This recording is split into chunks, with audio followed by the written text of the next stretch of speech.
주 안에서 이렇게 귀한 성도님들 뵙게 되어서 너무너무 반갑고 또 영광스럽고 감사드립니다. 목사님께서 배우 닮았다 그러는데 이렇게 짧은 배우는 없습니다. 그래서 여러모로 그냥 목사님이 저를 잘 봐주셔서 이제 그러는 것이고요. 우리 목사님 이렇게 귀하게 사역하시는, 너무 아름답게 사역하시고 정말 부럽기도 하고 존경스럽기도 한 이 우리 목양터에, 우리 교회에 성도님들 뵙게 되었는데 하나님께 감사드리고요. 사실은 멀리 있는 건 사실입니다. 근데 목사님이 부르신다고 제가 못 오는 건 아닙니다. 시간 여유가 많기 때문에. 이게 목사님이 저를 배려해 주셔서 이렇게 이제 막 3일 주시고 이렇게 하신 것이죠. 저는 목사님이 부르셔서 그냥 순종하는 마음으로, 감사하는 마음으로 왔습니다. 우리 성도님들에게는, 저는 지금 개척교회 목사인데요, 성도님들에게 어제 기도 부탁 이렇게 하고 왔습니다. 이제 코로나가 좀 잠잠해지면서 이렇게 작정하고 귀한 저녁 집회를 하시는 교회, 무명의 개척교회 목사가 가는데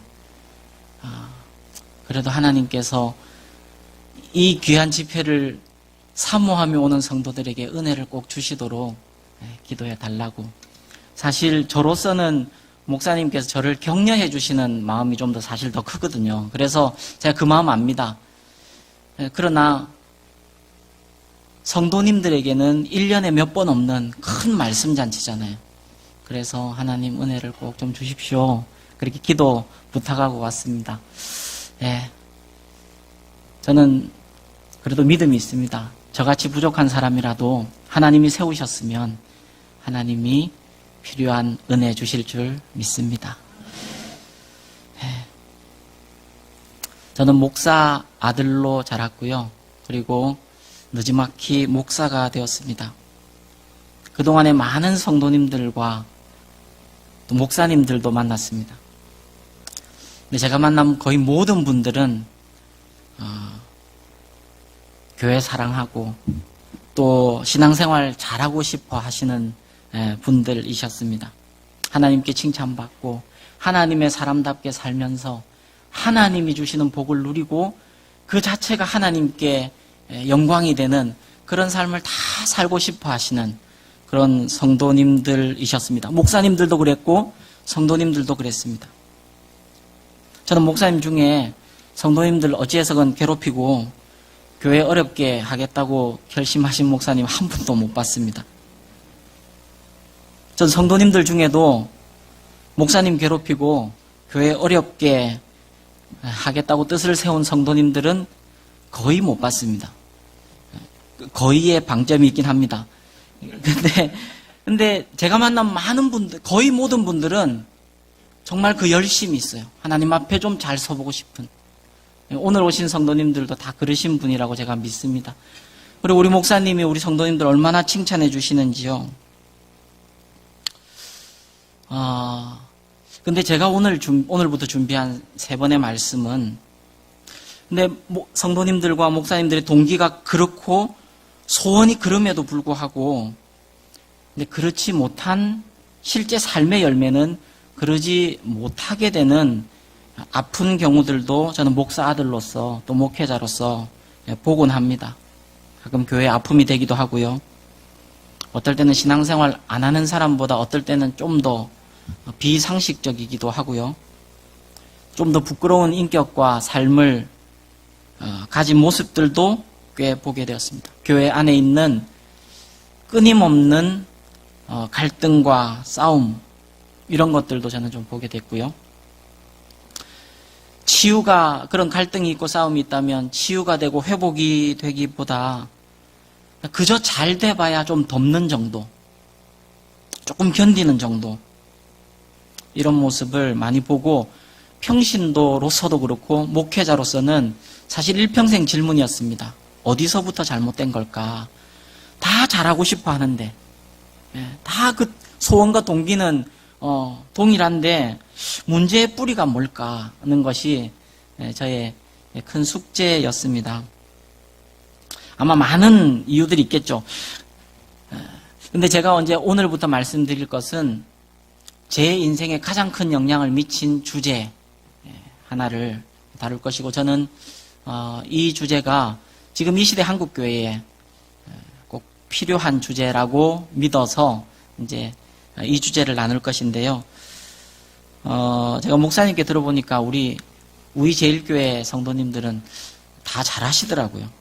그래서 굉장히 주저가 됐어요. 예. 그러나 여러분, 우리 중에 완전한 사람은 없으니 말씀 앞에서 겸손하고 진실하게 우리의 내면을 이렇게 살펴보는 성령께서 조명하시도록 우리가 주님 앞에 무릎을 꿇는 그런 복된 시간이 되기를 축복합니다. 그리고 교회적으로 또 개인적으로 예방하고, 이제 선포된 말씀에 대해서 우리를 살피면서 우리 우이제일교회는 그런 일이 조금만이라도 없도록 하는 그런 마음으로 저는 이제 설교를 마지막 마무리를 했습니다. 오늘 설교 제목이 반짝이는 모든 것이 금이 아니듯입니다. 여러분, 이게 중학교 영어 시간에 저는 배운 수거입니다. 그러니까 금은 반짝이는 것이지만 반짝이는 모든 것은 금은 아닙니다. 근데 신앙생활에 우리가 가지는 우리의 어떤 덕목들, 귀한 것인데, 그러나 그 모든 것이 실제로 금이 아닐 수 있다는 것을 좀 살펴보면서 시작하고 싶습니다. 여러분, 신자에게 충성, 굉장히 필요하고 중요한 덕목입니다. 그러나 조금만 생각해 보면 좋은 충성이 있는가 하면 안 좋은 충성도 있습니다. 뭔가 뚜렷하게 이렇게 설명하고 규정 짓기는 어렵지만 뭔가 안 좋은 충성도 있는 것이 사실입니다. 섬김, 봉사 마찬가지입니다. 좋은 섬김과 좋은 봉사가 있습니다. 그러나 뭔가 뿌옇고 좀 명쾌하진 않지만 안 좋은 섬김, 봉사도 비단 남뿐 아니라 내 안에서 볼 때도 내 안에 계신 성령께서 가끔 이렇게 말씀해 주시는 그런 안 좋아지고 있는 섬김과 봉사도 있습니다. 열심도 마찬가지입니다. 열심이란 건 굉장히 중요합니다. 교회나 신앙생활의 열심. 그러나 여러분, 이런 말씀 혹시 들어보셨습니까? 교회의 시험과 어려움은 주일 예배만 출석하는 사람들에 의해서는 안 생긴다. 주일에 왔다 갔다만 하는 사람을 통해서는 교회는 안 시험 듭니다. 누구들로 인해서 시험 들 때 누구로 인해서 시험 들어요? 예, 대답을 안 하신다고 상황을 피할 수가 없어요. 새벽 기도를 안 빠지시는. 근데 지금 제 말씀은 근데 끝까지는 들으셔야 돼요. 새벽 기도를 안 빠지시는 분들 중에 훌륭한 분들이 훨씬 더 많죠, 물론. 네, 그런데 열심이라고 다 좋은 열심이 아닐 수 있다는 것이에요. 다른 모든 주제들도 여러분 조금만 생각해 보면 다 이런 면이 있습니다. 왜 그럴까요? 이 뿌리에 대해서 이제 한 3일 동안 차근차근 살펴보려 합니다. 근데 그 뿌리에는 사랑이 있습니다. 그 뿌리에는 사랑이 아주 고결하고 아주 아름다운 사랑의 뿌리로 시작된 그런 충성, 봉사, 섬김, 열심 이런 것들이 있는가 하면 다른 어떤 유사사랑의 뿌리로 시작해서 진행되는 것들이 있습니다. 여러분, 성도의 삶과 신앙에서 가장 중요한 것 한 가지를 꼽자면 사랑입니다. 예수님께 그 당시에 그 율법사들이 와서 물었어요. 율법 중에, 하나님의 계명 중에 가장 중요한 게 뭡니까? 이렇게 물었을 때 주님이 뭐라고 대답하셨어요? 하나님 사랑, 이웃 사랑이다. 이렇게 얘기했습니다. 그러니까 신앙생활이 잘 되고 있는지 안 되고 있는지 한 가지 보면 된다는 거예요. 하나님 사랑하고 있냐? 이웃 사랑하고 있냐? 다른 거 많이 해도 그거 없으면 가장 중요한 거 안 하고 있는 거라는 거죠. 근데 이 사랑, 우리가 사랑하면 다 좋아 보이지만 그러나 조금만 더 우리가 한번 생각해 보고 싶은 것이 사랑이라고 얘기할 때 사실은 참된 사랑과 유사 사랑이 있는 것이에요. 사랑이라고 다 사랑이 아니라는 것이에요. 사랑의 뿌리가 어딘지 살피는 것이 신앙의 본질입니다. 여러분, 사랑이라고 말할 때 사실 여기 계신 많은 분들이 각자가 생각하는 사랑에 대한 그림이 조금씩 다 다릅니다. 어떤 사람은 좀 따뜻한 모습, 어떤 사람은 좀 땀 흘리는 모습, 헌신하는 모습, 희생하는 모습, 어떤 사람은 각기 조금 다릅니다. 사랑. 그래서 오늘은 우리 그 유명한 사랑장, 고린도전서 13장을 통해서 성경이 얘기하는 참사랑에 대해 살펴보면서 그 유사 사랑에 대해서도 좀 우리가 이제 좀 그림을 그려보도록 하겠습니다. 여러분, 오늘 본문은 사랑장으로 유명한 고린도전서 13장의 시작입니다. 고린도 교회는 당시 싸움이 많았던 교회예요. 심지어는 하나님이 주신 은사 가지고도 내가 더 큰 은사니 네가 더 큰 은사니 그러고 싸웠고요. 파당을 지어서 싸웠던 교회입니다. 나는 바울파다. 난 바울한테 배워. 나는 아볼로파다. 근데 나는 예수님의 수제자 개바파다. 그랬더니 이제 지존이 나왔죠. 나는 그리스도파다. 나는 직접 그리스도께 받았다. 이 누구한테 배웠는지에 따라서 싸움을 하는 그런 교회였어요. 그런 교회에게 사도 바울께서 성령의 감동하에 성경을 썼는데 이 13장 1절 2절 오면서 고린도 교인들은 굉장한 충격을 받았을 거예요. 이런 내용이잖아요. 방언, 니네 방언하잖아. 방언 자랑하잖아. 어떤 사람은 천사의 말같이 하잖아. 모든 비밀과 모든 지식을 아는 예언을 하잖아. 산을 옮길 만한 믿음 있는 사람도 있잖아. 그런데 그거 있잖아. 사랑 없으면 아무것도 아니야. 여러분, 영어 번역은 좀 더 이게 피부에 와닿게 되죠. nothing이에요. 아무것도 아니라고 얘기하는 거예요. 또 놀라운 것은요, 방언과 예언 같은 경우는 하나님의 선물입니다. 자기가 구한다고, 자기가 열심히 한다고 얻을 수 있는 게 아니에요. 하나님이 선물로 주신 건데, 하나님의 선물인데도 아무것도 아닐 수 있게 된다는 것이에요. 굉장한 충격이에요.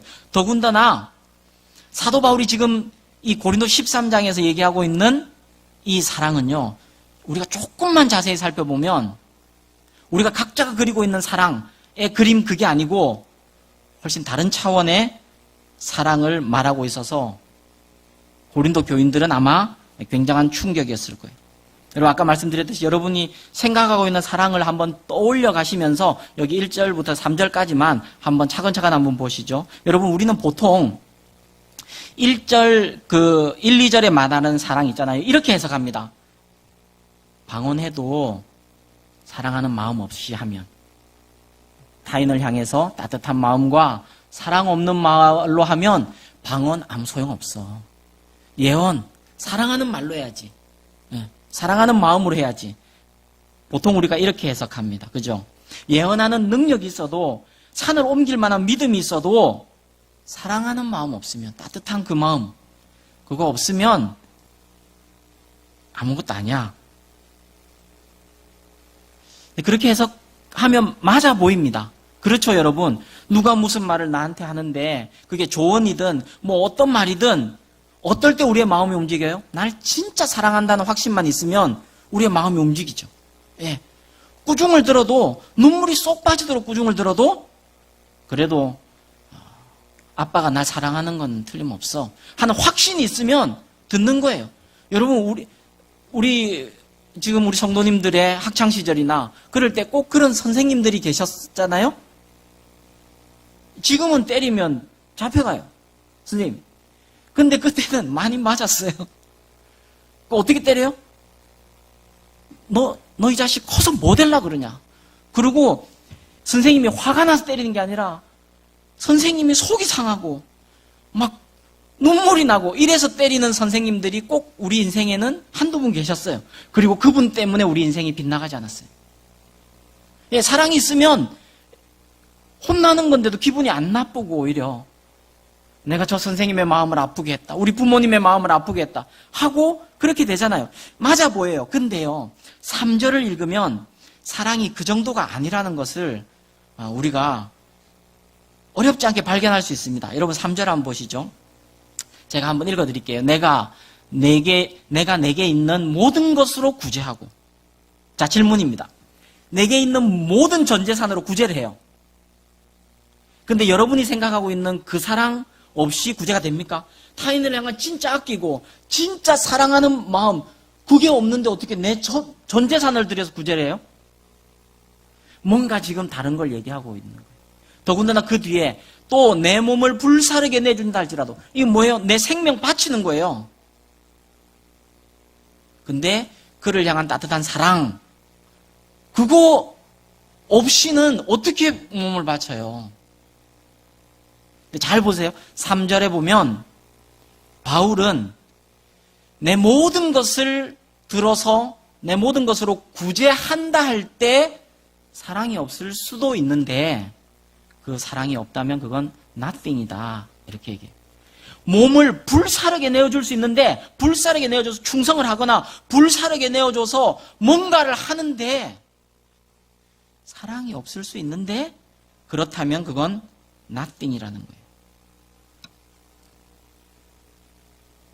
아무 유익이 없어요. 여러분 이게 굉장히 사실 쉬운 구절이고 유명한 구절이잖아요. 근데 뜸 안 들이고 그냥 말씀드릴게요. 바울이 얘기하는 것은 참된 사랑이에요. 여러분이 한 번쯤 들어보셨을 아가페 사랑이에요. 하나님의 속성 안에 있는 사랑이에요. 하나님의 성품에서 흘러나오는 그 사랑이에요. 그걸 이번 집회 동안에 조금 어려운 단어지만 그냥 한번 기억은 해 두십시오. 그걸 라틴어로 까리타스라 그래요. 그냥 듣고 잊어먹으셔도 물론 돼요. 라틴어도 설교 시간에 얘기합니까? 아니요, 저도 이거밖에 잘 몰라요. 까리타스. 이게 라틴어로 설명하니까 굉장히 규정이 잘 돼서 그렇게 설명하는 거예요. 까리타스. 왜 여러분 혹시 경상도 분들 계십니까? 경상도에서는 굉장히 좀 이렇게 패셔너블하고 좀 멋있고 이렇고 할 때 뭐라고 하는지 아세요? 까리하네. 아시네요. 까리 뽕삼하다 뭐 이런 얘기를 하거든요. 그걸 글로 생각하면 돼요. 까리따스예요. 그래서 하나님의 순전한 사랑 이렇게 번역돼요. 그러니까 하나님의 성품에서 나온 그 사랑, 하나님의 그 속성 안에 있는 그 사랑으로 흘러가는 사랑으로 안 하면 아무 소용이 없다는 거예요. 그게 1절부터 3절까지 다 설명이에요. 그리고 그래서 사랑은 오래 참고 하면서 4절 이하의 참사랑의 속성을 설명하고 있는 거예요. 여러분 이렇게까지 이제 지금 설명드린 채로 한번 조금만 생각해 보시면요. 좋은 말, 예언, 또 구제, 이 아가페의 사랑, 까리타스의 사랑 아닌 다른 사랑으로도 할 수 있습니까? 없습니까? 잘 모르겠죠.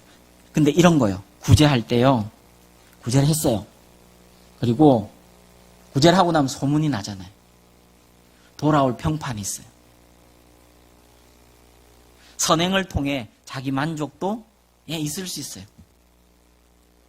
그래서 처음부터 내 명예를 위해서 혹은 내게 돌아올 평판을 위해서 주변의 소문을 위해서 구제하는 사람은 뭐 없겠죠. 우리 그리스도인 중에는.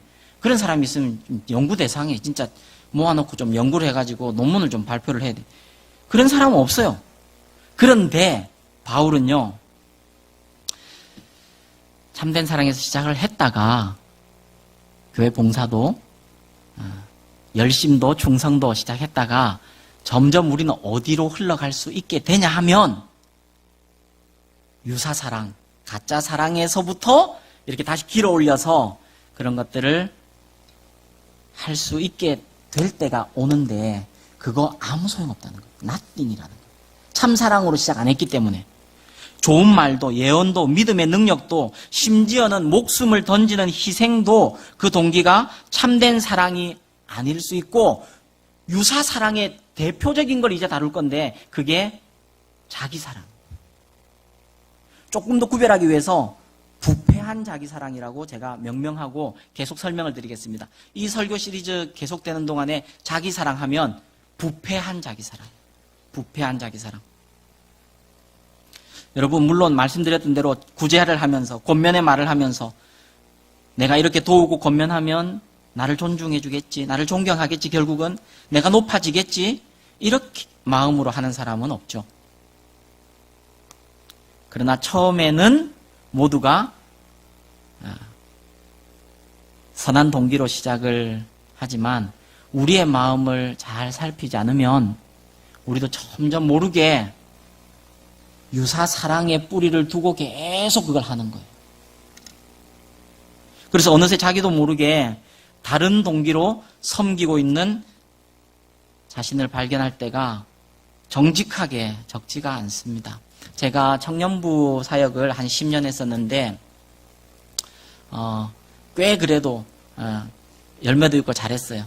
근데 한 10년 하는 동안에 열매가 있은지는 처음 한 1, 2년은 굉장히 힘들었어요.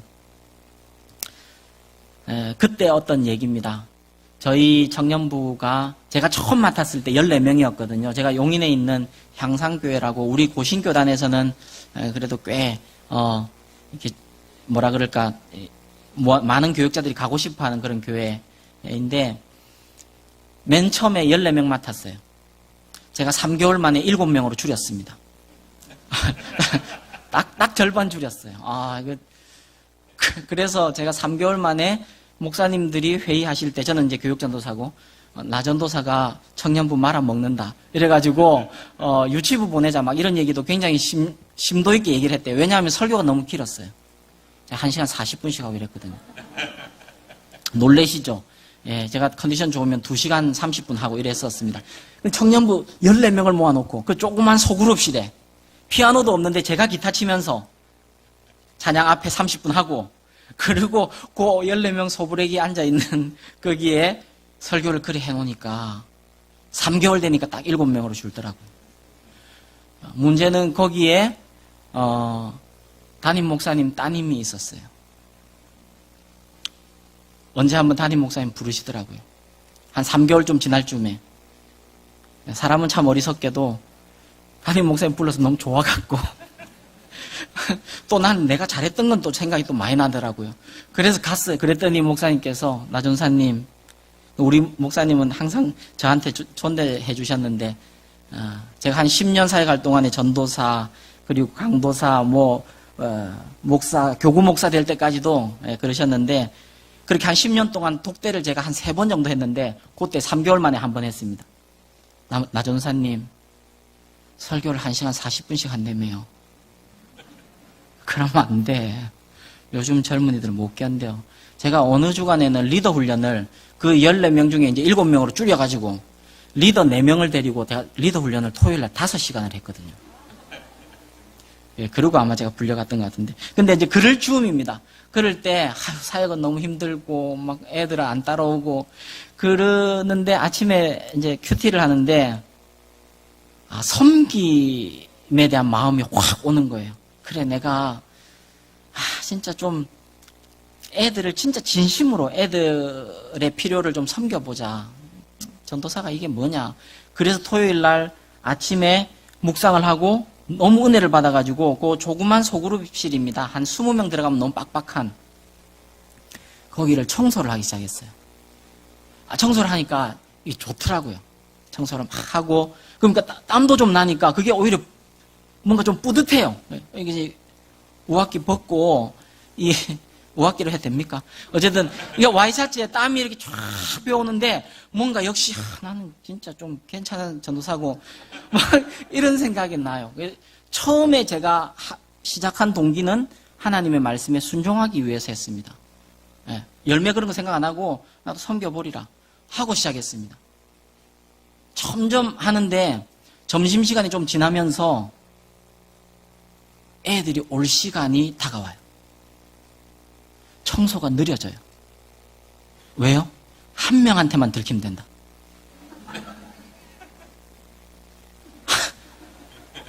한 명한테만 들키면 이거 소문난다. 우리 전도사님 우리 청년부실을 청소하시더라. 땀을 뻘뻘 흘리면서 와이셔츠 등에 뒤 다 젖고 그런 상상이 되니까 한 명이 올 때까지는 이게 청소가 자꾸 느려지는 거예요. 올 때가 됐는데. 여러분, 제가 드리는 말씀이 뭔지 아시겠죠? 순수한 마음으로 시작해요.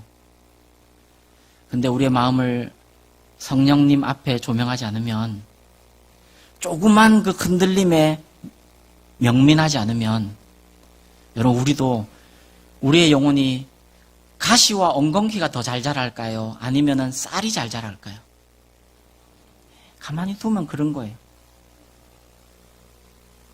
그래서 고린도전서 13장에서 얘기하는 다 똑같은 방언 같은데, 똑같은 예언 같은데, 똑같은 충성 같은데, 똑같은 봉사 섬김 같은데, 심지어는 똑같은 예배 같은데, 똑같은 기도 말씀 같은데, 이게 뿌리가 두 개가 있을 수 있다는 거예요. 근데 고린도전서는 뭘 얘기하고 있어요? 사랑이 아니면, 참 사랑이 아니면, 그 하나님의 아가페 사랑이 아니면, 까리타스의 사랑이 아니면 아무것도 아니라는 거예요. 저는 우리 성도님들이 오늘 이렇게 정말 오늘 안 만났으면 천국에서나 한번 만났을 가능성도 있는 우리의 인생이 그렇잖아요. 그런데 이 말씀을 듣고 여러분의 섬기는 섬김, 여러분의 하나님 앞에서의 모든 그 말과 행동과 생각들이 순전한 하나님의 사랑에 뿌리를 두고 해서 이 땅에서도 하나님께 헤아림을 받고 하늘 상급이 쌓이는 모든 성도님들이 되시기를 주님의 이름으로 축원드립니다. 그래서 이제 살펴보고 싶은 것은 성경은 근데요, 여러분, 치열할 정도로 마음을 강조해요. 중심을 강조해요. 무릇 지킬 만한 것보다 더욱 뭘 지켜요? 마음을 지켜요. 왜요? 그 생명이 거기서 나니까요. 근데 우리는 살면서 점점 겉모습을 지켜요.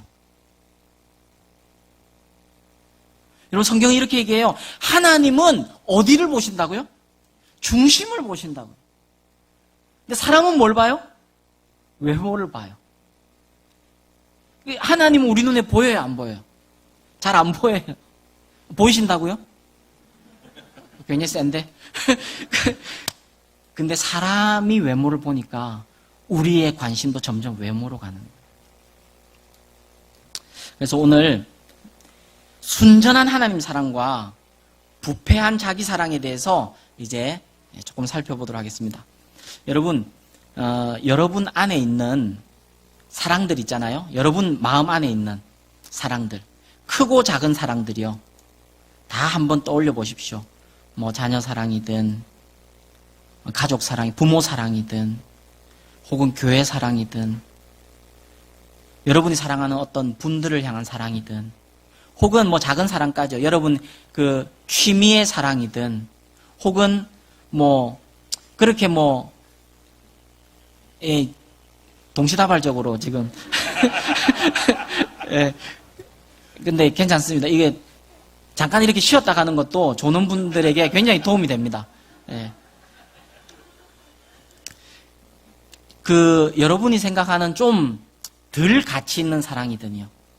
뭐 예를 들면 그냥 대놓고 얘기는 못하는 저는 뭐 이렇게 화투를 사랑합니다라는 알지? 뭐 우리 남자 성도님들은 골프를 사랑한다 할지 그게 뭐 부끄러운 건 아니지만 어쨌든 또 그렇잖아요. 어쨌든 조금의 사랑. 저는 뭐 축구를 굉장히 사랑합니다. 그래서 그 손흥민 나올 때는 우리 목사님은 모르시겠지만 어쨌든 나는 새벽 2시에도 일어나서 본방 사수합니다. 뭐 이런 것. 어쨌든 크고 작은 모든 사랑을 여러분 한번 다 떠올려 보십시오.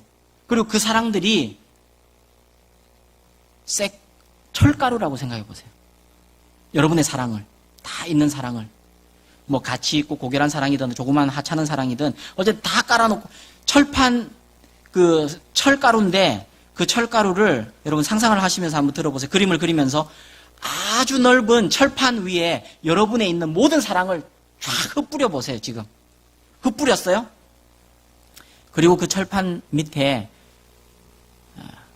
지금 우리 본당 정도의 크기의 큰 말굽 자석을 밑에 그 철판 밑에 붙였다고 생각해 보십시오. 그러면 그 위에 철가루가 어떻게 될까요? N극과 S극을 중심으로 동심원을 그리면서 쇠가루가 이렇게 모이게 되죠. 우리가 가진 사랑들의 조각들, 파편들 모으면 딱 2개 축뿐입니다. 딱 2개 축입니다. 그게 어떤 사랑이든요. 뭐 경건의 이름을 가진, 경건의 모양을 가진 사랑이든 어떤 사랑이든요. 딱 2가지 축밖에 없습니다. 한 사람이 가지는 모든 사랑의 그 철가루들은 딱 2개의 중심축만 가지고 모이게 됩니다. 그 하나가 순전한 하나님 사랑, 부패한 자기 사랑. 부패한 자기 사랑의 라틴어가 꾸삐띠다스입니다. 아까는 까리따스 설명드렸죠. 한꺼번에 설명드리면 여러분이 힘들어할까봐 지금 이제 설명드려요. 까리따스는 어떻게 하다고요? 까리하다고요. 꾸삐띠다스는 뭐예요? 꾸리한 거예요. 이게 그래서 이게 그냥 그렇게 기억하세요. 부패한 자기 사랑이에요. 한 사람의 사랑의 축은 딱 이거 2개밖에 없습니다. 근데 아까 까리따스는 설명을 드렸죠. 하나님 안에 있는 사랑이에요. 하나님의 본성의 사랑이에요. 그래서 요한일서에서 얘기하는 하나님은 사랑이시라 할 때 그 사랑이요. 하나님이 성경에서 수없이 계시해 놓은 그 사랑이요. 우리를 향해 지금도 수없이 역사하고 계시는 그 사랑이요. 순전한 하나님 사랑이에요. 그리고 그 순전한 하나님 사랑을 많이 받은 사람들이 그 하나님의 사랑이 흘러가는 것, 그게 우리가 까리따스의 통로가 되는 거예요. 여러분, 그런 사람이 가정 살립니다. 그렇죠? 예, 하나님 사랑을 많이 받아서 하나님 사랑 속성으로 그걸 흘려주는 사람이 교회를 살려, 나라를 살려, 민족을 살리는 것입니다. 그런데 다른 한 축이 있다 그랬어요. 부패한 자기 사랑이에요. 이 자기 사랑은 지금 우리 시대에는 잊혀진 주제지만 청교도들과 종교개혁자들에게서는 심지어 4세기의 어거스틴까지 올라가도 굉장히 중요한 주제였어요. 조나단 에드워드라는 미국 최고의 지성으로 일컬어지고 불신자들 사이에서도 최고의 지성으로 일컬어지고 최고의 교육가고 영성가이고 경건한 목사님으로 일컬어지는 조나단 에드워드는 이런 얘기를 했어요. 제가 자막을 부탁드리는데 나오네요. 자기 사랑이란 창조의 목적에 부합하는 참된 덕과는 상관없이, 앞에 말 어려워요. 그러니까 그냥 저런 유명한 분들은 또 저렇게 어렵게 쓰기도 해요. 창조의 목적에 부합하는 참된 덕과는 상관없이, 이게 무슨 말이냐면, 그러니까 하나님이 처음에 제정하실 때 참되고 유일한 선, 그것과는 상관없이 자신의 본성적 기질이나 마음의 성향을 따라 살아가는 것 자체, 그게 자기 사랑이라. 그러니까 자신의 본성이나 자기의 기질, 마음이 따라가는 대로 살아갈 때 그걸 자기 사랑이라고 부른다는 거예요. 예, 2번째 페이지죠. 신자의 자기 사랑은 극단적 형태의 탐욕, 폭력, 간음과 같은 커다란 죄를 행하는 것뿐 아니라 자기의 옛본성을 따라 살아가려는 경향성으로 나타난다. 그러니까 이걸 달리 얘기하면 우리의 자기 사랑을 좀 그 강도가 약했을 때를 보면 자기 옛본성을 따라 살아가는 거예요. 그냥 하고 싶은 대로. 근데 그게 강해지면 어떻게 된다고요? 탐욕, 폭력, 간음 이런 것들로 간다는 거예요. 굉장한 통찰력입니다. 한번 계속 생각해 보시면서 따라오시죠. 종교개혁자 칼빈은 이렇게 얘기했죠.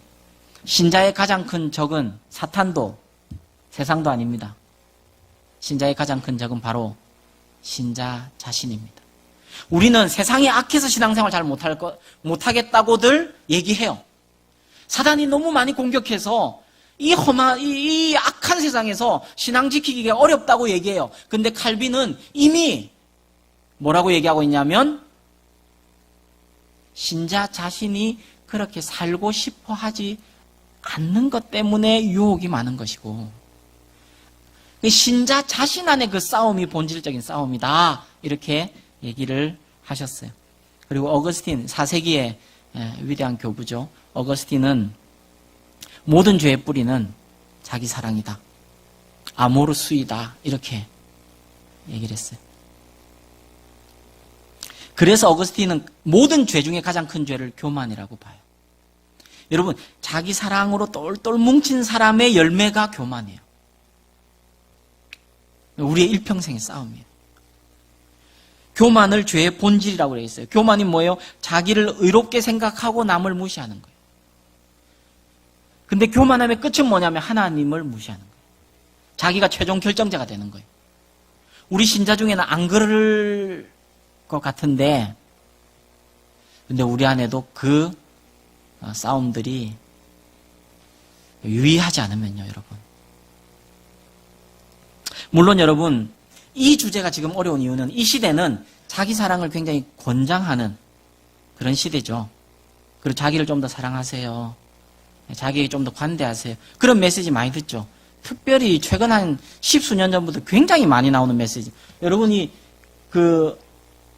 여기는 안 나오나요? 전체 주제가 저한테 전체 주제를 목사님 달라 하셔서 제가 하나님 사랑, 자기 사랑 요렇게 드렸어요. 여러분 이 주제만 듣고는 설교 무슨 설교 하실지 사실 좀 감 잡기가 어려우셨을 거예요. 근데 까리따스와 꾸피티다스를 얘기하고 싶었던 거예요. 순전한 하나님 사랑과 유격적인 자기 사랑이에요. 근데 이 부분은 좀 설명드리고 넘어가야 되겠습니다. 시대적인 정신이고 이 부분을 여러분이 분별하실 수 있어야 하겠는데, 자기 사랑은 본성입니다. 우리 안에 하나님 심겨준 본성이에요. 그래서 이거를 오늘 이제 3일 설교를 들었다고 없애고 죽이고 무시하고 그렇게 못 살아요. 왜냐하면 우리 안에 다 있어요. 증명해 드릴까요? 여러분 교회 예를 들어 오늘 집회 참석한 분이 여기 다 앞에 나와가 단체 사진을 찍었다 칩시다. 단체 사진을 찍었어요. 현상에서 목사님이 다 한 장씩 나눠줬어요. 여러분 그 사진 받고 뭘 먼저 가장 보세요? 목사님 먼저 보세요. 우리 목사님 잘 나왔나?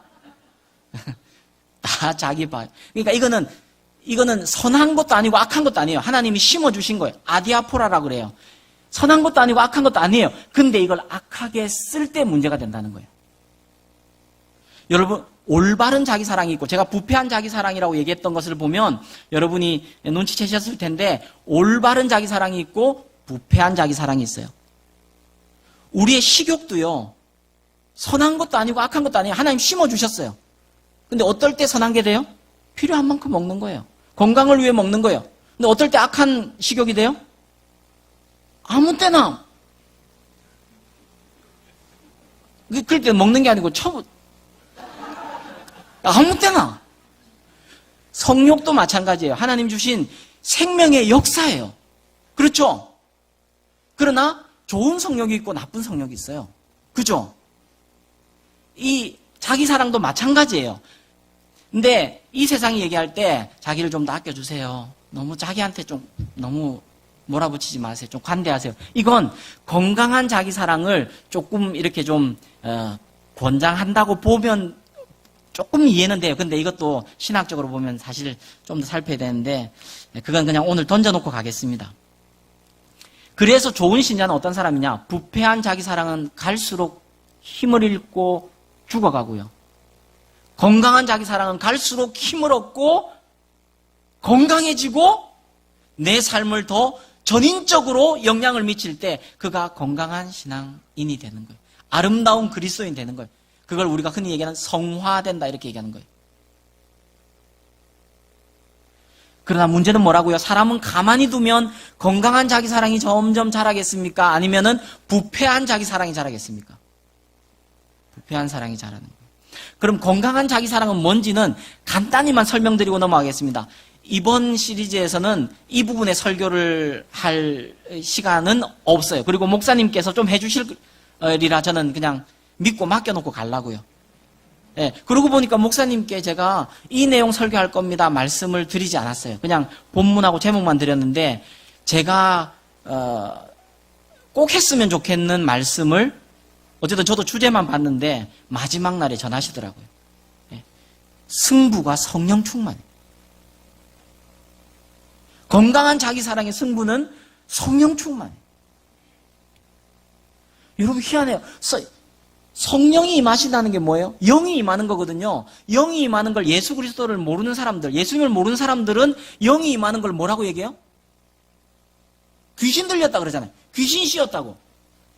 그것도 영이 임하는 거거든요.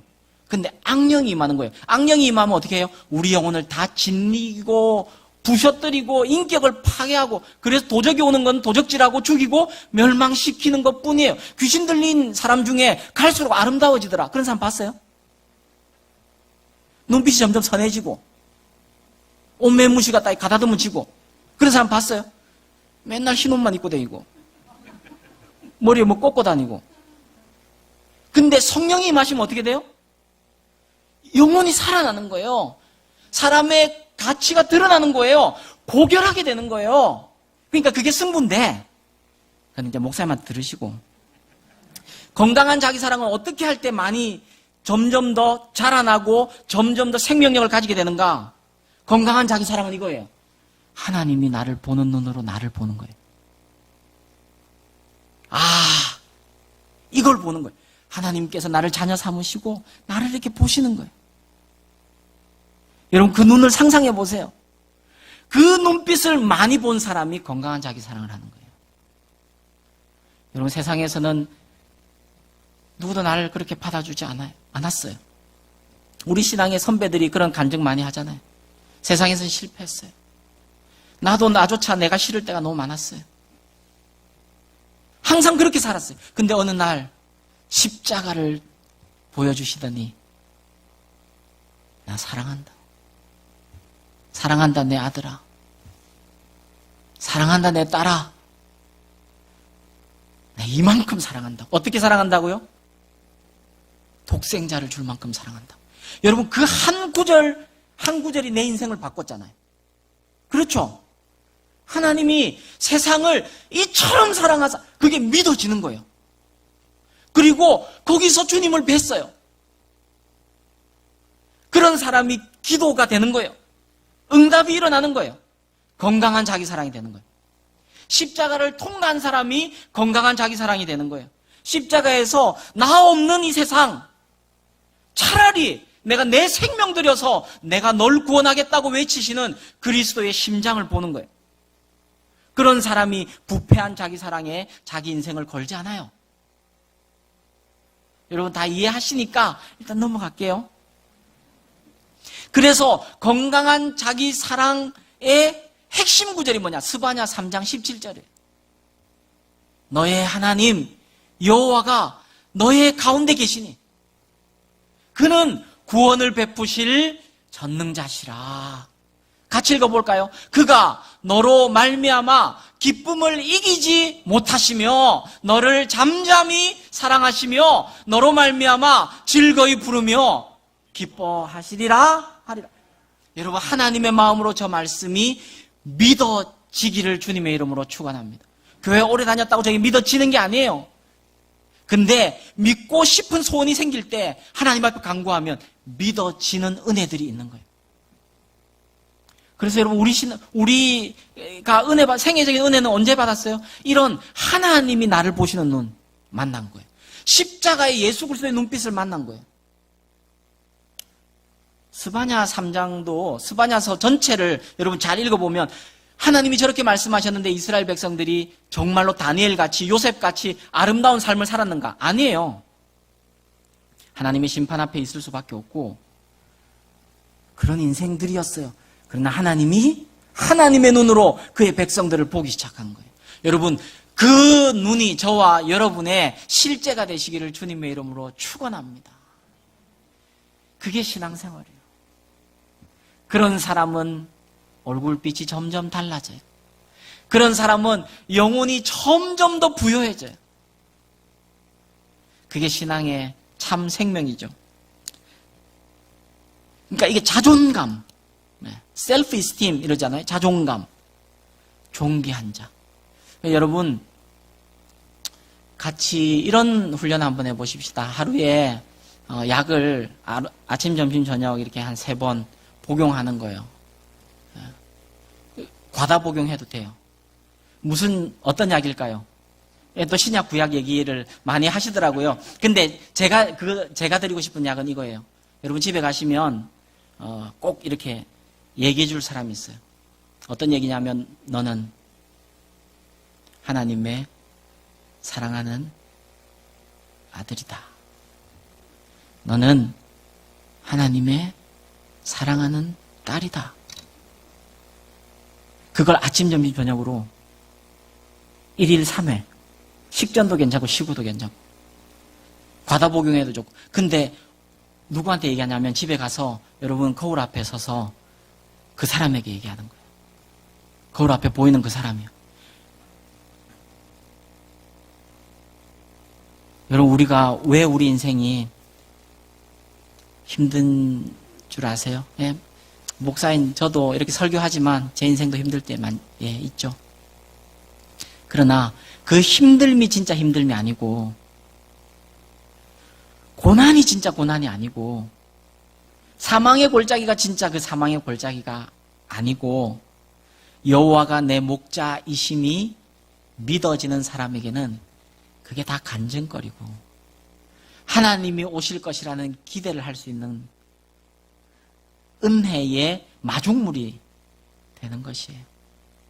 근데 그 하나님의 눈빛이 필요한 거죠. 그래서 여러분 거울 앞에서 그 사람에게 한번 꼭 해주시기 바랍니다. 일단 연습이라도 한번 해보겠습니다. 여러분이 남자시면 아들이다 하고 우리 여성이시면 딸이다 하면 되는데 그냥 저를 한번 따라해 주시죠. 나는 하나님의 사랑받는 아들이다. 네. 여러분 내 영혼이 듣도록 그리고 우리의 원수가 듣도록 하나님이 들으시도록. 세상은요 뭐 잘해야 그래 너 좀 가치 있다 이렇게 얘기해요. 근데 하나님은 네가 내 딸이기 때문에 가치 있다. 네. 이 주제를 좀 다루자면 또 참 시간이 많이 필요해요. 근데 자 이제 여기까지 듣고 이제는 저는 부패한 자기 사랑에 대해 좀 설명을 할 거예요. 어거스틴이 이렇게 얘기했습니다. 모든 죄의 근원은 부패한 자기 사랑이라고. 성경이 얘기하는 다른 단어로 얘기하면 육신 혹은 예자 이렇게 얘기할 수 있습니다. 이 어거스틴의 말에 우리가 동의할 수 있을까? 성경이 죄를 뭐라고 하는지 아주 기본적이고 기초적인 거지만 한번 그래도 좀 살펴보겠습니다.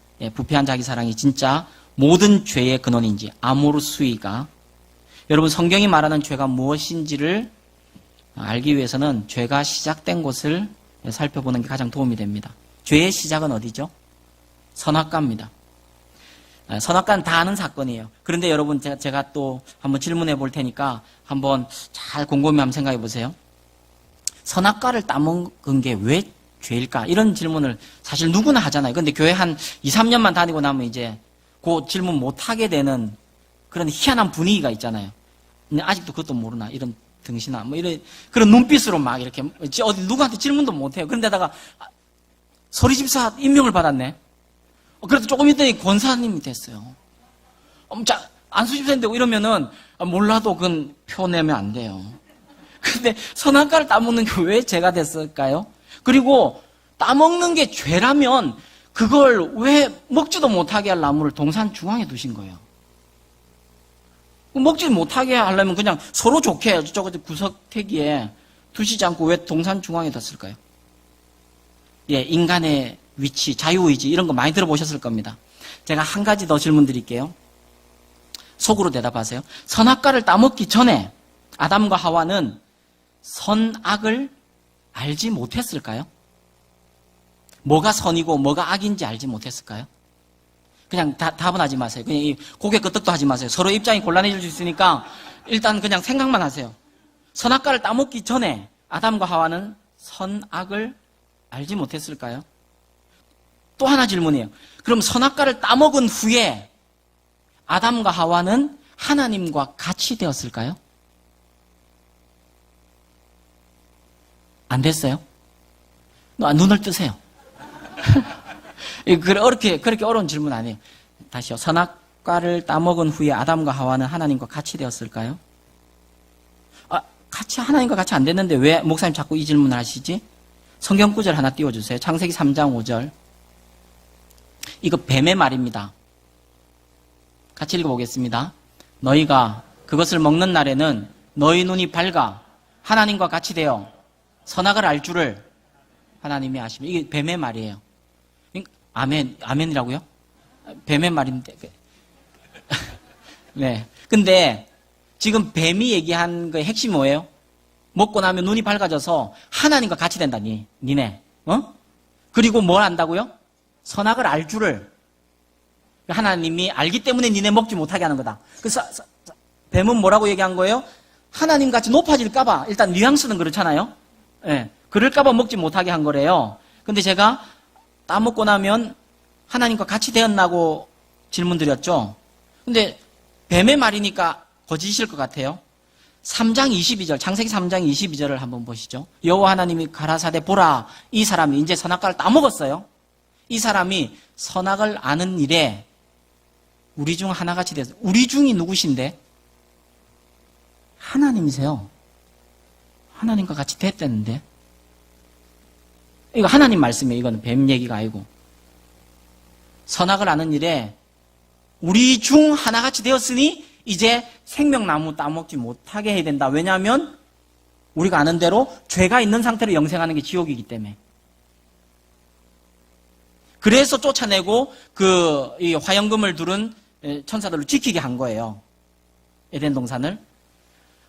선악과 설교를 하면 사람들이 새로운 거다 싶으면 꼭 이단인지 의심을 이렇게 눈빛이 가끔 보이는데, 제가 대한예수교 장로의 정통 꼴통 보수 고신 출신 목사입니다. 지금 이제 고신 목사인데요. 답은 이렇습니다. 존재론적으로는 하나님 같이 안 됐죠. 그건 당연합니다. 그런데 하나님도 뭔가를 얘기하셨어요. 어떤 영역에 대해서는 하나님과 같이 됐대요. 그래서 지금 안에 둘 수가 없대요. 어떤 영역이요? 선악을 아는 일에. 근데 이게 선악과를 따먹기 전에 선과 악도 분별 못하고 뭐가 선인지 뭐가 악인지도 모르고 뭐가 똥인지 뭐가 된장인지도 모르고 그냥 맨날 동막골 그 소녀처럼 이게 머리에 꽃 꽂고 막 맨날 만난 사람마다 많이 아파 이러는 아담과 하와를 그렇게 생각하는 것은 너무너무 만화같이 만드는 거예요. 그렇지 않아요. 아담과 하와는 어떤 게 선이고 어떤 게 악인지 알았어요. 얼마나 명민하셨는데요. 아담 할아버지가. 동물도 오는 쪽쪽 이름 지어줬어요. 얼마나 지혜가 있는데요. 그런데 선악을 아는 일에, 이렇게 번역한 것은 선악을 구별하는 일에, 이렇게 번역하면 조금 더 오해가 들게. 선악을 분별하는 일에, 선악을 판단하는 일에 우리 중 하나같이 되었으니, 다시 말하면 선과 악을 구별하는 기준을 예전에는 하나님 말씀이 기준이었는데, 선악과를 따먹은 것은 이제 그 기준, 내가 최종 결정자 되겠다. 예전에는 동산 중앙에 있을 때마다, 만날 때마다 하나님 말씀하신 대로 순종했습니다. 하나님, 저는 하나님 말씀에 순종합니다. 선악과 안 따먹습니다. 아무리 탐스러워도 안 따먹습니다. 절대 안 합니다. 그래서 어느 신학자는 선악과, 동산 중앙에 있는 선악과 아래가 첫 예배지였을 것이다. 이렇게 얘기해요. 하나님 말씀 순종하고, 하나님 경외하고, 하나님 따르는 선악을 최종 판단하는 일에 그때는 누가 최종 기준자였어요? 하나님이었어요. 선악과를 따먹고 나서는 이제 자기가 최종자가 되는 거예요. 즉, 자기가 하나님 자리를 차지해야 하는 거예요. 죄의 본질이 뭐예요? 하나님 밀어내고 무엇이 옳고 무엇이 그른지를 하나님 말씀으로 판단하는 것이 아니라 자기의 경험, 자기 생각, 자기 기준으로 판단하는 것이에요. 최종 판단자가 자기가 되는 거예요. 보통 선악과 사건을 불순종으로 이해하고 나는데 굉장히 부분적인 이해예요. 선악과의 진짜 본질적인 핵심은 뭐냐면 하나님 자리를 박탈하고 내가 이제 최종 결정자가 되겠다는 거예요. 그게 반역이고 배역인 거예요. 그런데 여러분, 이렇게만 얘기하면 우리 중에 누가 하나님 자리를 박탈시키고 내가 하나님 되겠다고, 우리 신자들 중에 누가 그래요? 안 그럴 것 같죠? 근데 여러분 어떤 영역을 만나면 여러분이 아무리 말씀이 들려도 여러분 마음 안 움직이게 되는 때가 있습니다. 그런 것들을 좀 살펴보려고. 그러나 성령께서 조명해 주시고 우리 안에 저는 이런 기도합니다. 이 집회 준비하면서 하나님, 저는 신유의 은사를 가진 목사는 못 되는 것 같아요. 근데 여러분 또 기적을 일으키는 목사의 그 능력도 하나님 필요하시면 주시겠지만 제게 있는 은사는 아닌 것 같아요. 근데 하나님, 제가 믿기로는 우리의 영혼의 죄가 씻겨질 때, 그 뿌리 깊은 죄가 씻겨질 때 몸의 치유도 일어나는 줄 믿습니다. 여러분 그런 간증 많이 들으셨죠?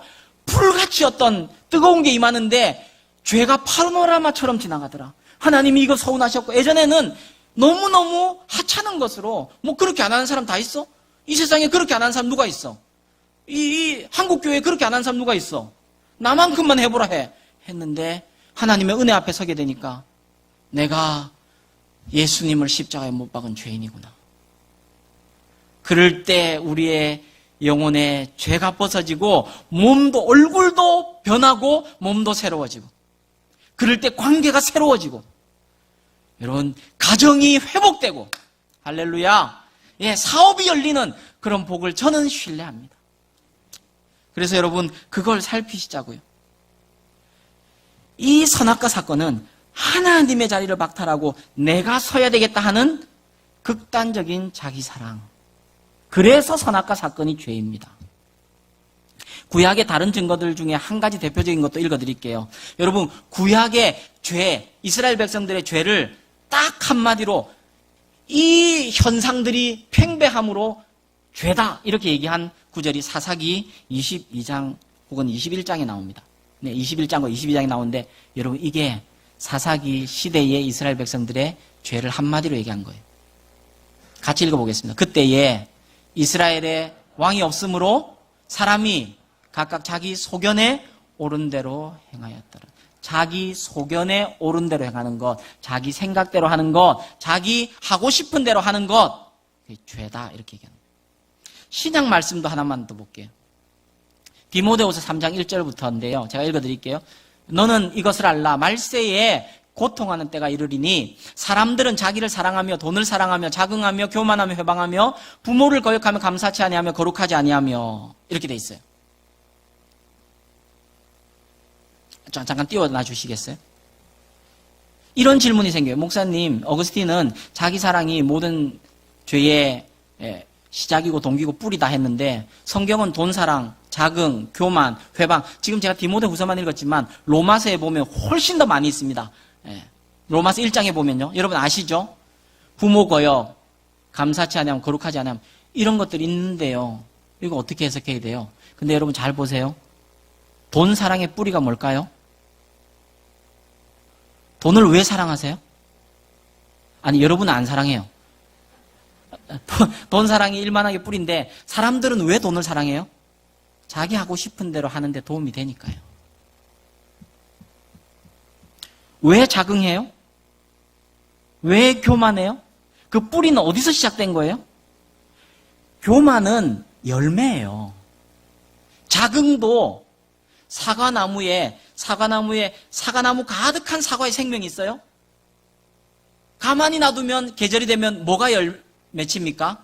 사과 열매가 맺히는 것과 마찬가지로 우리 안에 자기 사랑에 이 독소가 있을 때 그게 적절한 온도와 적절한 햇빛과 적절한 거름이 되며 주어지면 돈 사랑, 자긍, 교만, 아까 에드워드가 얘기했던 대로 폭력, 간음 이런 것들로 나타나는 거예요.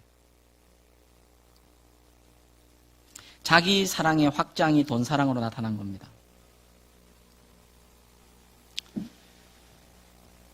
신자의 영혼은 어떻게 일하냐면 순전한 자기 사랑으로 우리가 시작이 됐는데 우리 신앙이 부패한 자기 사랑이 점점 순전한 하나님 사랑을 갉아먹는 거예요. 좀 쓸게 하는 거예요. 영향력을 못 가지게 하는 거예요. 그러므로 신자의 영광은 뭐냐면, 성도의 영광은 뭐냐면 순결한 사랑을 하나님 사랑을 더 많이 받고 그 사랑으로 계속 채워지고 그리고 나를 통해 그 사랑이 흘러가는 게 성도의 영광입니다.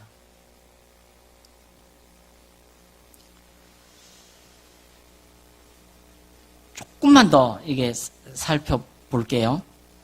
자기 사랑의 근데 일반적인 이해,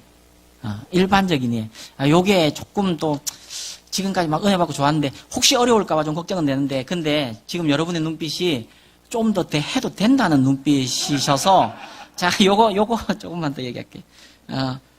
갑자기 눈빛을 바꾸시는 분들이 계신데 그런 게 아니었는데 목사님 또 오해를 하셨구나 막 이래. 자기 사랑이 아까 뿌리가 여기 자기 사랑의 축에 N극 밑에 이제 쇳가루들이 이렇게 돈다 했잖아요. 철가루들이. 근데 요 중심축에서 가까울수록 자기 사랑은 추합니다. 가까이 있을수록 더 강도가 셀수록 자기 사랑의 강도가 셀수록 추합니다. 예를 들면 이기적인 거, 자기밖에 모르는 거, 게으른 거 이런 것들은 다 추한 거예요. 정욕, 러스트, 중독. 자기 하고 싶은 건 해야 돼요. 만약에 가정에서 그런 사람 한 명만 있으면 그 가정은 매우 큰 고통을 받습니다. 그렇죠? 예를 들어 아버지가 굉장히 폭력적이에요. 자기 마음에 안 들면 무조건 다 때려요. 엄마도 때리고 애도 패고. 그런다면 그 자기 사랑에 똘똘 뭉쳐있는 그 사람 때문에 가정은 큰 고통을 당하는 거예요. 근데 그 자기 사랑의 축에서 조금씩 멀어지고 그 원이 커질수록 이건 에드워드의 설명입니다. 조나단 에드워드의 설명입니다. 조금 더 커질수록 예를 들면 가족 사랑. 그러니까 자기만 사랑하는 여기서 조금 더 원이 커지는 가족 사랑입니다. 지금 이 시대는 가족 사랑은 거의 선으로 여겨져요. 가족 잘 돌봐라. 부모 공경하고 자녀들 잘 돌봐라. 근데 이게 원이 더 커지면 나라 사랑. 인류 공영의 평화. 이렇게 원이 점점 커지는 것을 덜 추하다. 이렇게 에드워드는 얘기해요. 어려울 것 같지만 지금 여기서 멈추면 진짜 그냥 혼돈스럽고 마치기 때문에 조금 더 설명이 필요해요. 에드워드는 그의 책 참된 미덕의 본질이라고 번역된 영어 번역은 True Virtue라는 책이 있습니다. 그 책에서 이걸 이렇게 설명해요. 인생에는 참된 덕이 있는데 True Virtue가 있는데 하나님 사랑, 순전한 사랑에서 돌리는 그 삶이야말로 참된 선인데 꼭 신앙적인 거 아니더라도 하나님 사랑 안에서 일하고 하나님 사랑의 자녀 돌보고 하나님 사랑의 축에서 하나님 주시는 사랑 안에서 그 사랑으로 자녀 섬기고 가정 섬기고 일터 섬기고 할 때 이게 참된 선인데 그런데 요 자기 사랑에서 축에 돌릴 때 원이 작으면 추하고 원이 커진다 하더라도 참된 선으로 돌리는 게 아니기 때문에 일반적으로는 선으로 모든 사람이 여기나 그러나 이건 secondary virtue밖에 안 된다. 그냥 2차적 선밖에 안 된다. 달리 말하면 덜 추한 정도밖에 안 된다. 지금 얘기한 거 어려우면 까먹으셨대요. 근데 여러분 성경도 보세요. 가족 사랑은 선입니까? 아니면은 뭐 덜 추한 secondary beauty입니까? 성경은 둘 다 얘기해요. 부모 공경하라고 얘기해요. 자녀를 청지기로서 올바르게 사랑하고 돌보라고 얘기해요. 친족을 돌보지 않는 사람은 이방인보다 나쁜 사람이라 그래요. 그런데 성경은 이렇게도 얘기하십니다. 예수님이 말씀하신 것입니다. 누가복음 14장 26절 자기 부모와 처자와 형제와 자매와 및 자기 목숨까지 미워하지 아니하면 능히 나의 제자가 되지 못하고 이게 충돌하는 말씀이 아니라 뿌리가 자기 사랑의 뿌리에서 저런 것들을 할 때 내 제자 못 된다는 거예요. 부모를 공경하라는 10계명은 하나님 사랑의 축에 서서 부모를 공경하는 거예요. 여러분 이 시대 그렇게 볼 때 이 시대가 가족 사랑, 자녀 사랑에 지금 목매고 있는 이 시대가 우리 교회들 안에도 자기 사랑을 부추기는 이런 결과들을 가지고 오지 않았다고 얘기하기 굉장히 위험스럽습니다. 지금 김남준 목사님께서 요런 얘기를 하셨는데 요거 좀 읽어드릴게요. 자기 사랑에 빠진 채 다른 사람을 진정으로 사랑하는 것은 불가능합니다. 진정한 의미에서 이웃사랑은 자기 사랑을 비움으로써 가능합니다. 이웃을 위한 우리의 사랑은 이처럼 자기 희생이 동반된 것이기 때문에 자기 사랑을 비우지 않으면 불가능합니다. 이처럼 하나님께서 주신 은혜를 통해 이웃 사랑을 하기 위해 끊임없이 자기를 비우는 것, 곧 자기 부인이 필요합니다. 왜냐하면 자기를 사랑하려는 이기적인 경향성을 끊임없이 거슬러야 하기 때문입니다. 여러분, 하나님 사랑과 이웃 사랑이 신앙생활에 가장 중요한 것인데 참되게 이웃을 사랑하려면 부패한 자기 사랑에서 벗어나야 돼요. 참되게 이웃 사랑하려면 참되게 올바르게 자기를 사랑하는 하나님의 눈으로 자기를 볼 줄 아는 사람이 진짜 이웃을 제대로 사랑할 수 있는 거예요. 그래서 교회에서도요, 가정에서도요, 사랑해서 한 일인데 사람을 죽여요. 그런 경우가 어떤 경우예요? 부모님이 자녀를 사랑해서 하는 얘기예요. 사랑해서 얘기한 거예요. 너 잘 되라고 얘기한 거 맞아요. 그런데 자녀가 죽어요. 요렇게 마무리하는 것만 더 읽어드릴게요. 그러나 외관상 그것이 가능한 것처럼 보이는 때가 있습니다. 신자가 그러니까 자기 사랑을 비우지 않고도 이웃을 사랑할 수 있는 것처럼 외관상 가능한 것처럼 보일 때가 있습니다. 신자가 자신의 행복과 밀접하게 연관된 사람들만 사랑하는 것입니다. 예수님께서 자기의 어머니와 아비를 사랑하는 자가 자기에게 합당하지 않다고 말씀하신 이유도 이런 유의 사랑을 가르치는 것입니다. 사람이 자기의 아내나 남편을 사랑하고 자기 자녀들을 사랑하는 것은 이 세상의 도덕적인 기준에서 보면 비난받을 일이 아닙니다. 그러나 경우에 따라서 신자에게는 그러한 사랑이 자기 사랑의 연장이 될 수도 있고 성경은 그것을 우상 숭배라고 부릅니다.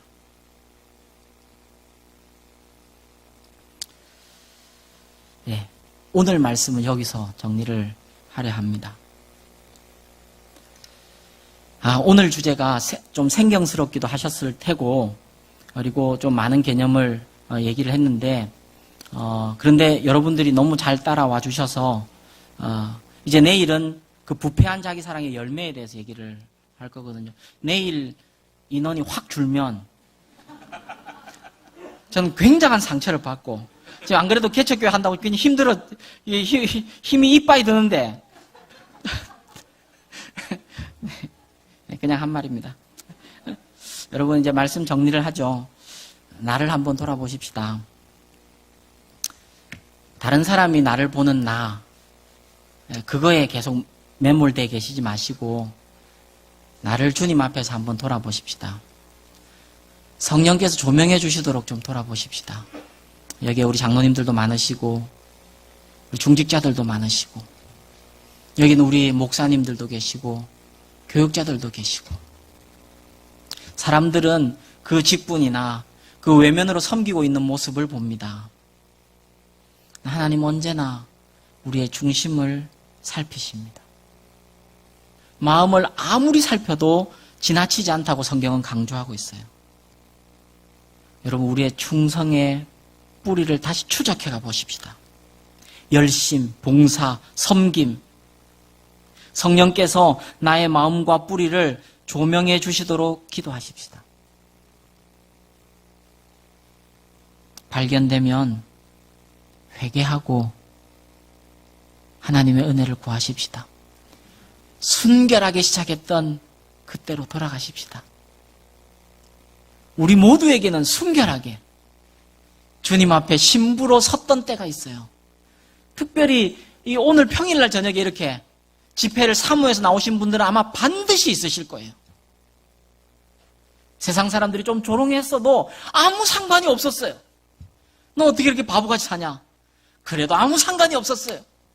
오히려 온물가의 여인처럼 그 헛된 것을 구하는 사람들을 불쌍히 여기면서 주님만 아시면 족합니다. 주님만 아시면 족합니다. 주님이 보고 계신 줄 믿습니다. 세상 사람들 몰라주는 것을 오히려 더 면류관으로 생각했던 그런 때가 있습니다. 여러분 신앙생활을 오래 했지만 이 죄의 본질인 자기사랑, 그 본질에 대해서는 우리가 깨닫지 못하고 해결하지 못하고 죄의 그 열매들만 똑똑 따려고 교만하지 말아야지, 자긍하지 말아야지, 뭐 하지 말아야지, 게으르지 말아야지. 그래서 그 열매만 똑똑 따려 하다 보니까 마음 안에 생명은 없는데 교만하지 않으려 하다 보니까 겸손하게 보이는 외식만 배우게 되는 건 아닌지. 교회 한 10수년만 다녀도요, 어떤 게 교회에서 인정받는 거 정도는 우리가 다 빤하게 압니다. 교회에서 무시당할 수 있는, 저거는 영혼에는 아무것도 없는 깡통인 게 뭔가 있는 척 한다. 이런 거는 우리가 또 날카롭게 피해요. 굉장히 예리합니다. 그래서 뭔가 있어 보이는 요런 외모를 가지는데 굉장히 능숙합니다. 우리 우이제일교회는 아니고 저쪽에 제가 저쪽이 왕십리 제일교회 저런 데서 내가 봤는데, 여러분 우리는 죄 문제 하면 윤리적인 문제만 생각하고 지금까지 회개했다면 사실은 열매만 똑똑 따볼라 했던 거예요. 그런데 시간만 지나면 또 그 열매는 맺혀요. 자기 사랑의 뿌리를 십자가 앞에 가져가야 돼요.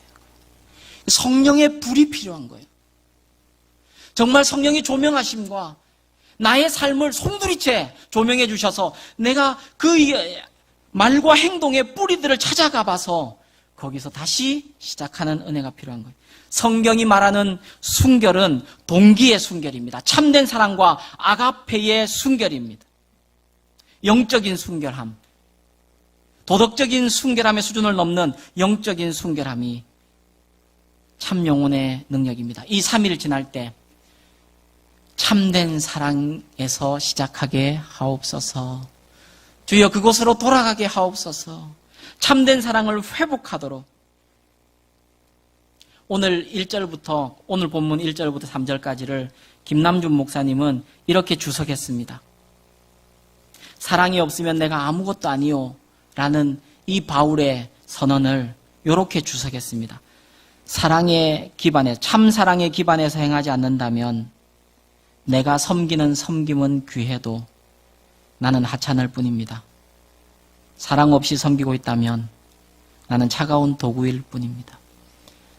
우리 모두가 섬김은 실컷 하고 하나님께서는 천국 갔더니 난 너 섬김 못 받았다 하는 그런 인생이 되지 말아야 하겠습니다. 우리의 영혼을 하나님 살펴주셔서 순결한 사랑, 까리따스의 사랑, 그래서 성도의 영광이 회복되는 짧지만 이 3일의 그런 시간들이 되기를 주님의 이름으로 축원합니다.